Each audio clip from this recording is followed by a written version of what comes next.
Encre d'histoire, Plume et Voix, Alban de Maigret.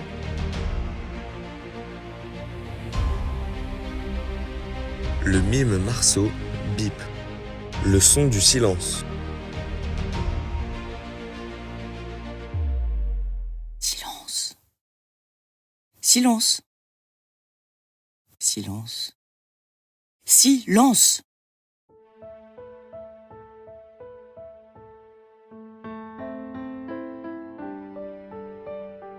Ce mot résonne si fort qu'il contredit parfois la quintessence, la substance même de son sens.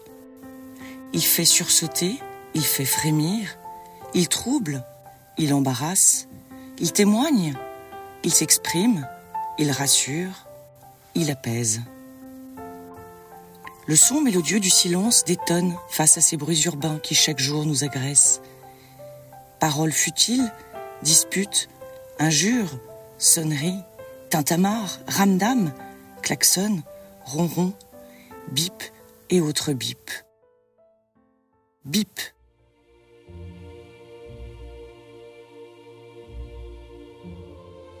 Le bip à qui nous rendons hommage aujourd'hui est l'opposé de cette violence sonore. Le personnage, créé le 22 mars 1947 par Marcel Marceau, est un clown au visage blafard et à l'œil charbonneux, à la bouche écarlate et aux sourcils busqués, coiffé d'un haut de forme dégingandé, orné d'une fleur rouge tremblotante, vêtu d'une sempiternelle marinière et sempiternellement muet. Bip est donc né au lendemain de la Deuxième Guerre mondiale, de l'esprit et du corps de Marcel Mangel, fils d'un boucher cachère strasbourgeois. La famille a fui l'Alsace pour la Dordogne en 1938, lorsque la menace nazie s'est montrée alarmante. Ces précautions n'ont malheureusement pas empêché Charles Mangel d'être arrêté et déporté à Auschwitz. Lieu sordide dont il ne reviendra jamais. Marcel rejoint alors la résistance et participe au sauvetage de dizaines d'enfants juifs de la déportation en héros du silence. Et le silence est d'or. Inspiré par un vers de Victor Hugo, extrait du poème « À l'obéissance passive », Joubert sur l'Adige, Marceau sur le Rhin. Marcel Mangel devient Marcel Marceau. C'est avec cette nouvelle identité qu'il devient l'élève de l'acteur et mime Étienne Decroux, maître de Jean-Louis Barrault, dont il rejoint la troupe, la compagnie Renaud Barrault, fondée avec sa femme et associée, Madeleine Renaud. À bonne école pour apprendre les ficelles du métier, Marcel coupe le cordon d'avec ses mentors et le jour de ses 24 ans, s'offre un double et se lance sans filet en solo, ou plutôt en duo avec Bip, au sein de la compagnie Marcel Marceau, unique troupe de mime au monde. Bip tire son nom de Pip, le héros orphelin du roman de Charles Dickens, Les Grandes Espérances de 1860. Et son visage blanc, en souvenir du Pierrot, le mime blanc du 19e siècle, selon les propres mots du mime Marceau. Poète du silence, Bip exacerbe le langage non-verbal pour sublimer les émotions universelles et donner au bruit de l'âme une sonorité lyrique et grave à la fois. L'art du silence, dont ce Pierrot lunaire est le meilleur pantomime, ne peut que toucher le spectateur. En matador, en joueur de flûte, en peintre ou danseur de tango. Affranchi du langage, la technique du mouvement et de l'expression en dit parfois plus long que les mots.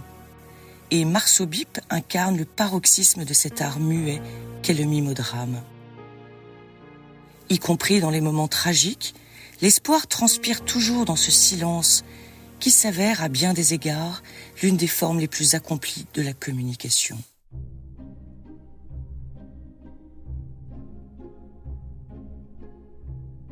Parle si tu as des mots plus forts que le silence, ou garde le silence, disait Euripide. Le silence vaut mieux que n'importe quelle avalanche de paroles, affirmait Julien Green.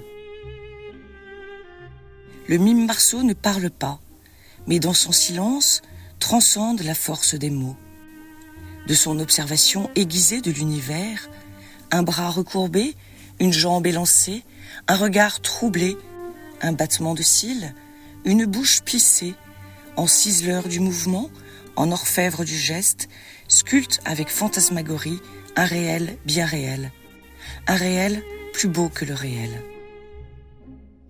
Parce que sensible et poétique, burlesque et émouvant, Bip le baladant avec sa gestuelle gracieuse et blafarde, brave avec philosophie les traquenards de la vie, déjoue avec humour les embuscades de l'existence.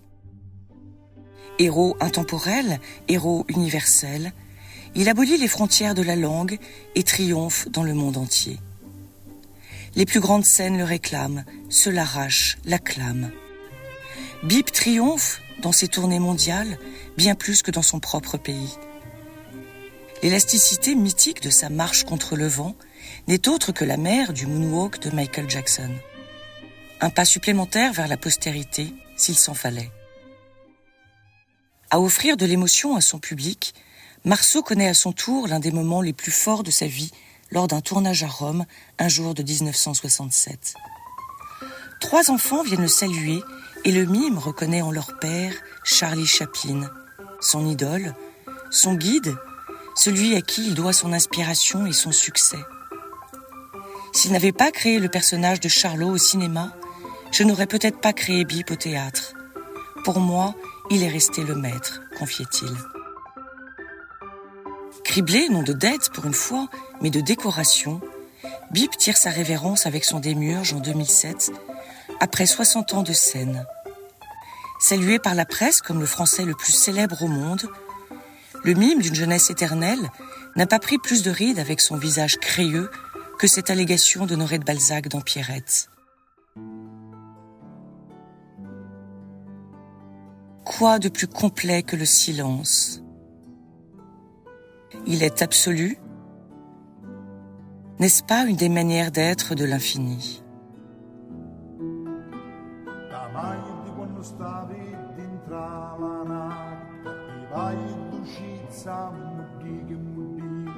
Silenzio d'amore che cammini tra le vini, non è possibile staccarmi di Dio. Silenzio d'amore che cammini tra le vini, non è possibile staccarmi di Dio.